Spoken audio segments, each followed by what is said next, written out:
मोदी जी को मैं सिर्फ अकेला चैलेंज नहीं कर रहा। मोदी जी ने जिन जिन युवाओं को धोखा देने का काम किया वो सारे युवा मोदी जी को चैलेंज करना चाह रहे हैं और अपना जो रोजगार है। अब तो मोदी जी कहते हैं कि पकौड़ा बेचो, हम तो कहते हैं कि पकौड़ा भी बेचने के लिए तैयार है, लेकिन 15 लाख में से कुछ तो आप बोनी करा दो 1-2 लाख का, ताकि ठेला लगा लें। और लेकिन सवाल खड़ा होता कि हर साल 2 करोड़ लोगों को मोदी जी बोलेंगे पकौड़ा बेचने को, तो पकौड़ा खाएगा कौन? हर घर में पकौड़ा बेचने वाले मिलेंगे। तो हमारा सवाल है कि जो मोदी जी ने जो प्रॉमिस किया था उसको वो फुलफिल करे। और जब पॉलिटिक्स में अगर युवाओं का भविष्य को डिसाइड करती है तो युवाओं को भी पार्टिसिपेट करना चाहिए, आना चाहिए पॉलिटिक्स में, ताकि पॉलिसी मेकिंग और डिसीजन मेकिंग में युवाओं की जो भूमिका होनी चाहिए वो उस तादाद में नहीं है। लेकिन अभी आप देखिएगा काफी यंगस्टर जो हैं, यूथ्स जो हैं, वो पॉलिटिक्स में आ रहे हैं और काफी मजबूती के साथ। और देश भर में जितने युवा नेता जो निकल कर के आ रहे हैं सारे मोदी जी के खिलाफ हैं। ये भी आप अगर आंकड़ा देखेगा सारे। उधर पकौड़ा है, पकौड़े का आपने जिक्र किया, पकौड़े पर तालियां भी बजी, लेकिन आप जहां खड़े हैं उधर शिकंजी है। देखिए, उनका कहने का मतलब कि कोई शिकंजी बनाने वाला भी गरीब व्यक्ति भी कम से कम कोका कोला की कंपनी लगाने का काम करे। और मोदी जी ने तो ऐसा सपना नौजवानों को दिखाने का काम किया था कि नौजवानों को हकीकत में लगने लगा था। एंटरप्रेन्योर बनाने की बात थी, क्या हुआ आप बताओ? जिनको रोजगार था वो भी छीन लिया गया। डीमोनेटाइजेशन हुआ, लेकिन डीमोनेटाइजेशन के जो फायदे जब हम पूछ रहे मोदी जी से कि आतंकवादी घटनाएं कम हुई कि नहीं हुई, पत्थरबाजी कश्मीर में कम हुआ कि नहीं हुआ, भ्रष्टाचार कम हुआ कि नहीं हुआ, खत्म हुआ कि नहीं हुआ, लेकिन हमारे चौकीदार जो हैं नीरव मोदी भाग जाते हैं, विजय माल्या भाग जाते हैं। अब तो जो मामला जो सामने आया है, विजय माल्या ने आरोप लगा दिया है कि उनकी मुलाकात अरुण जेटली जी से हुई है। इसमें प्रधानमंत्री क्यों खामोश है? जय शाह के बेटे, अमित शाह के बेटे जो जय शाह हैं, उन पे भ्रष्टाचार के आरोप लगे, लेकिन उनकी जांच नहीं हो सकती क्योंकि वो अमित शाह के बेटे हैं। जांच होगी तो ऑपोजिशन लीडर्स की जांच होगी। लेकिन आप देखिए, जो चौकीदारी का जो वादा उन्होंने किया था कि देश के खजाने की चौकीदारी करेंगे, आज देश का पैसा बाहर जा रहा है। जो बैंक्स हैं वो कंगाल हो गए हैं। आज क्या स्थिति बनी हुई है? जितने भी प्रोमिसेस, जितने भी उनका एजेंडा में, मैनिफेस्टो में जितनी भी चीजें थी, एक चीज आप बता दो कि उन्होंने क्या काम करने का काम किया? एक ही काम किया कि नामकरण करते जा रहे हैं, शहरों का नाम बदल दे रहे हैं, रेलवे स्टेशनों का नाम बदलने का काम कर रहे हैं। और दूसरा यह किया है कि डाटा सस्ता कर दिया, आटा महंगा कर दिया। अब गरीब आदमी आटा खाएगा कि डाटा लेगा? आप ये बताइए। महंगाई, पेट्रोल, डीजल, इतनी कीमतें बढ़ गई हैं। लगभग अब नरेंद्र मोदी जी सेंचुरी मारने के करीब आ गए। हो सकता है मार भी दें, लेकिन इसको नुकसान किसको हो रहा है? आम जनता को हो रही है। डेटा और आटा पर आपने टिप्पणी की, फिर ताली बजी, लेकिन आप भी ट्विटर के ही जरिए लोगों पर प्रहार करते हैं। हर बात पर एक ट्वीट आता है तेजस्वी यादव का। अब उसी डिजिटल का सहारा तो आप भी ले रहे हैं जो मोदी जी घर घर पहुंचा रहे हैं। आपको एक बात बता दें, आप लोग मीडिया में मोदी जी के अलावा और किसी को दिखाते कहां हो? तो हमारे पास एक ही ऑप्शन रह गया, सोशल मीडिया का। और डिजिटल इंडिया का जो सपना देखा था, जो टेक्नोलॉजी जो लाई थी, वो तो राजीव गांधी जी के बदौलत आईटी आई है। इसमें मोदी जी की क्या भूमिका है? हाँ, मोदी जी की यह भूमिका है कि जो निजीकरण जो करने का काम करे, बीएसएनएल को ठप करा दिया और जियो को आगे बढ़ा दिया। यही उपलब्धि है। राहुल गांधी को भी हम उतना ही दिखाते हैं जितना नरेंद्र मोदी को। और इसीलिए मेरा अगला सवाल आपसे ये, you say that the government and whatever they do is in their hands, but public mobilization ultimately is in your hands. अगर जनतंत्र आपके हाथ में है तो क्या नरेंद्र मोदी और अमित शाह का मुकाबला करने के लिए आपके पास कोई चेहरा है? कौन है वो चेहरा? देखिए, इतना तो बात साफ है कि झूठ बोलने वाला, जुमलेबाजी वाला चेहरा जनता को पसंद नहीं है। जनता वो चेहरा चाहती है जो काम करे, और कोई व्यक्ति विशेष से काम नहीं होता, सरकारें नहीं चलती। हम बता दें, सरकार चलाने के लिए नीति, नियम और नियत होनी चाहिए, जो कि नरेंद्र मोदी जी में नहीं है। इसी से मेरा अगला सवाल, राहुल गांधी का आप भी नहीं नाम ले रहे, हमने शिकंजी की भी बात कर ली। क्या आपको भी भरोसा नहीं है राहुल गांधी के नेतृत्व में महागठबंधन में? आप देखिए, नरेंद्र मोदी जी अकेले तो है नहीं, और ऐसे दिखाते जैसे वो अकेले 40 पार्टियों के साथ अलायंस किया हुआ है। जब ऑपोजिशन यूनिटी की बात होती है, जब गठबंधन की बात होती है, तो आप लोग दिखाते हो मोदी वर्सेस ऑपोजिशन। और जो आज मेरा जो सब्जेक्ट भी आप लोगों ने दिया है, आपको तो ये सब्जेक्ट ही नाम चेंज कर देना चाहिए, मोदी वर्सेस पब्लिक कर देना चाहिए।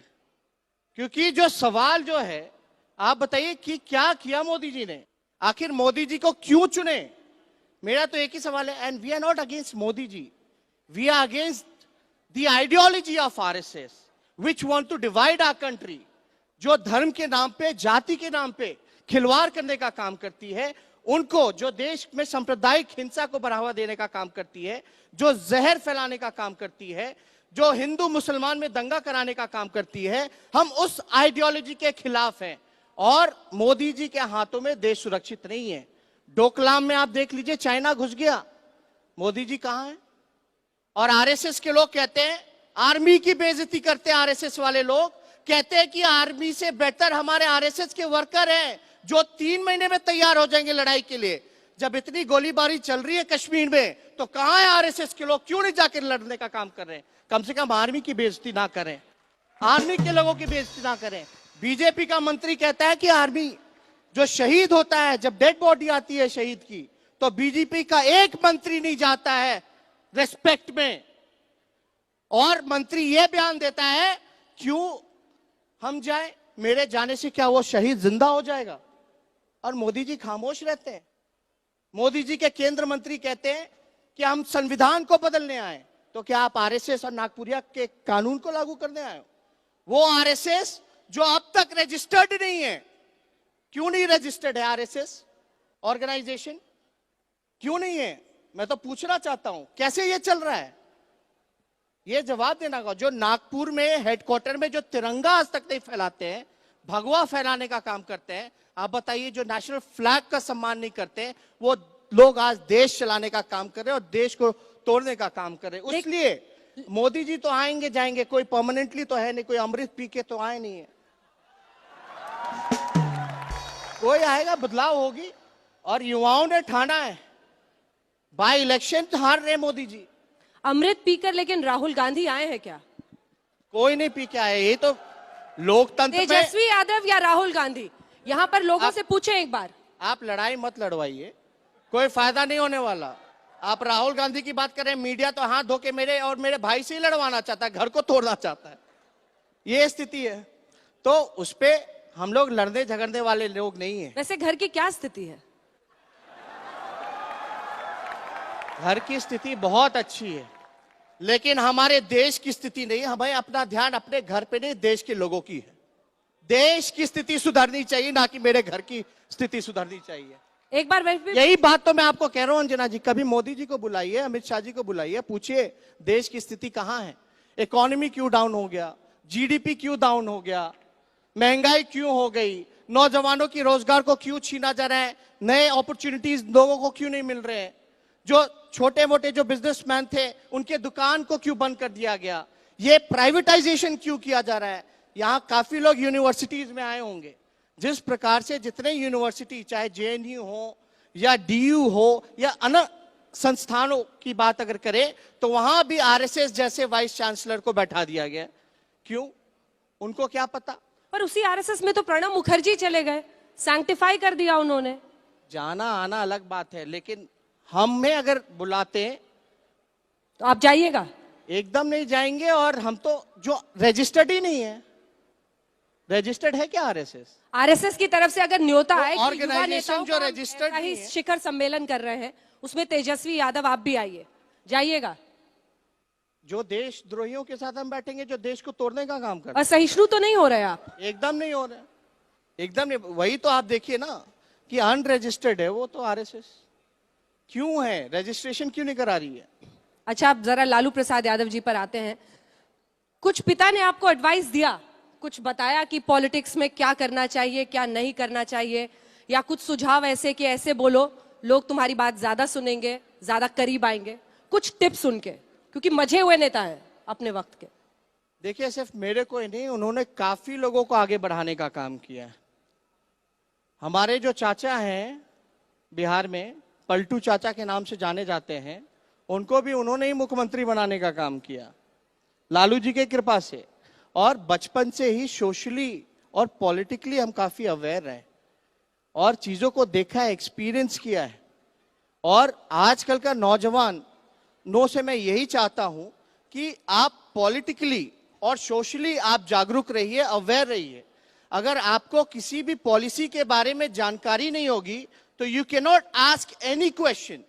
तो आज के हालात जब ऐसे पैदा हो गए हैं जहां हर एक नौजवानों को खड़ा उठ करके सरकार के सामने सवाल पूछना चाहिए, तो सवाल कैसे पूछेगा? जब तक पॉलिसी के बारे में जानकारी नहीं होगा तब तक कहां से पूछेंगे? इसलिए कहते हैं कि पॉलिटिकली और सोशली लोगों को जागरूक रहने की जरूरत है। जिस चाचा जी की आप बात कर रहे हैं, क्या आप लोग समझे किनकी बात कर रहे हैं?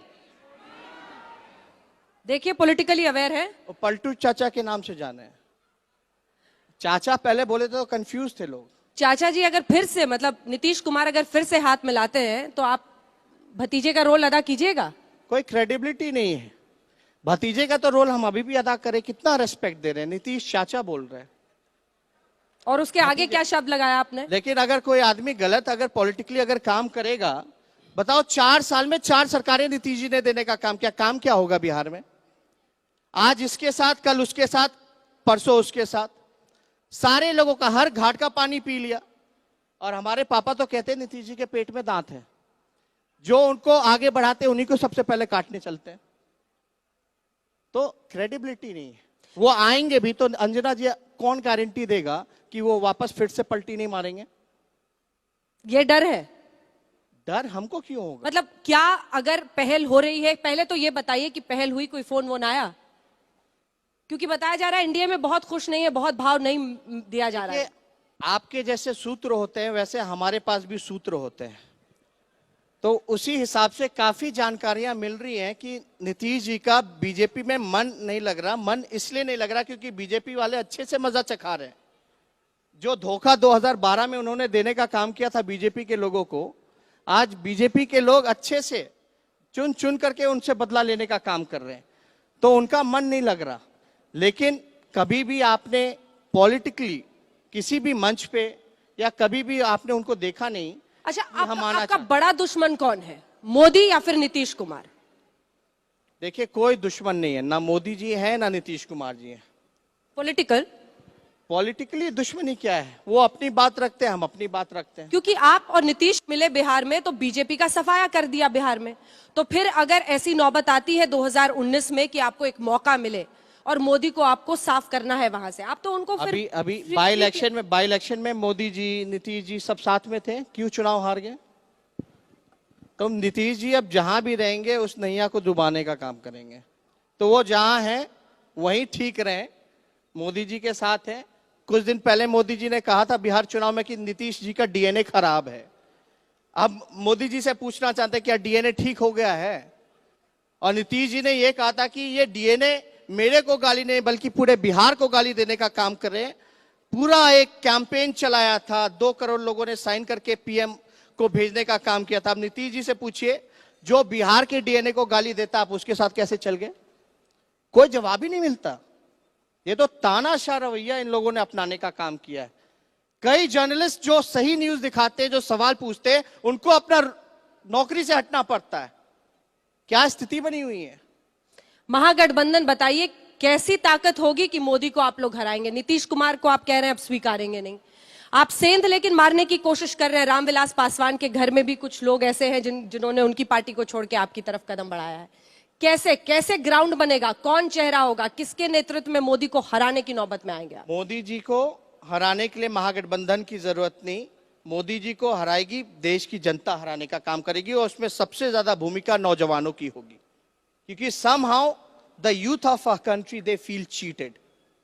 और ऐसे जिन्होंने चीट करने का काम किया है उनको दोबारा जनता जो है दोबारा सत्ता में नहीं लाएगी।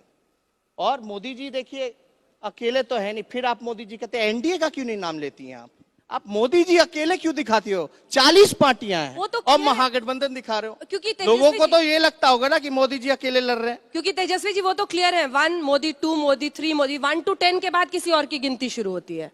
आपके यहाँ कौन सा चेहरा पता ही नहीं चलता। समय पे हो जाएगा। मनमोहन सिंह जी को कोई जान रहा था कि मनमोहन सिंह देश के प्रधानमंत्री बनेंगे, लेकिन 10 साल तक प्रधानमंत्री रहे और मोदी जी से बेहतरीन ढंग से सरकार चलाने का काम किया, देश का नाम रोशन करने का काम किया, इकोनॉमी को सुधारने का काम किया, जीडीपी को सुधारने का काम किया, और मोदी जी ने एक चुटकी बजा के सारे जीडीपी का नुकसान कर दिया।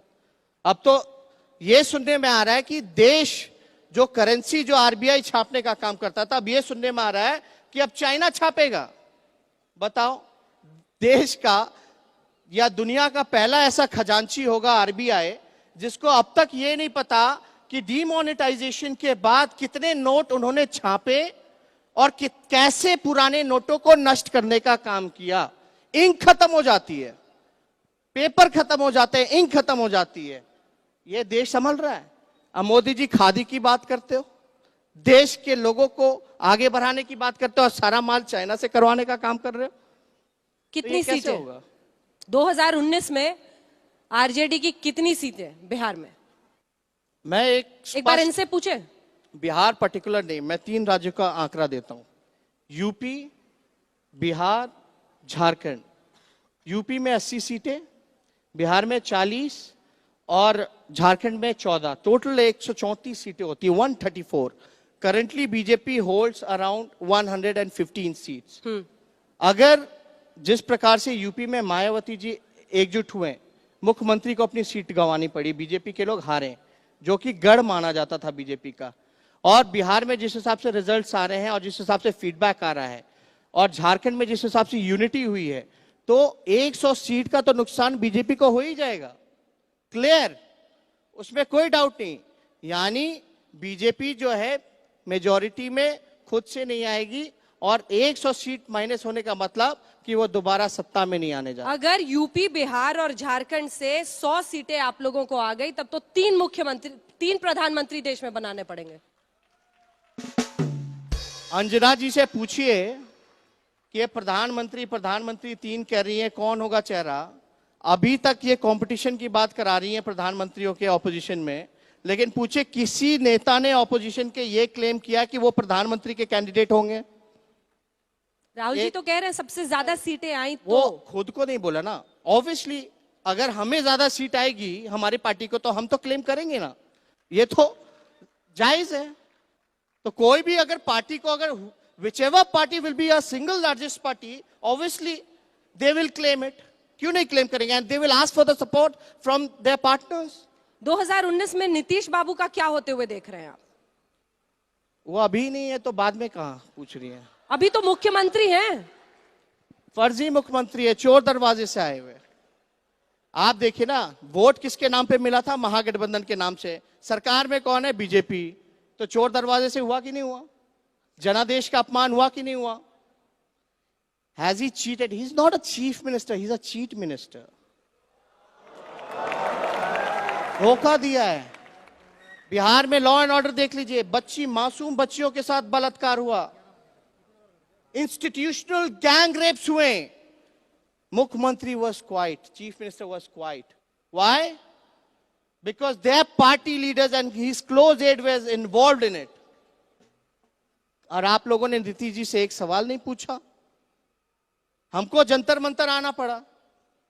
अच्छी बात है ना, आप पटना से अभी भी, जंतर मंतर तक लेट मी टेल यू, अभी भी जो लोग मेनली इन्वॉल्व थे, अभी भी उनका कुछ नहीं हुआ, क्योंकि बीजेपी पावर में है, बीजेपी के लोग इन्वॉल्व है, और बीजेपी के जो तोता हैं और अलायंस पार्टनर सीबीआई और ईडी जो हमारे पीछे पड़ी हुई है, they claim that when I was a teenager, 13-14 years old, when I didn't have mustache, they were saying you were doing conspiracy in the railway ministry.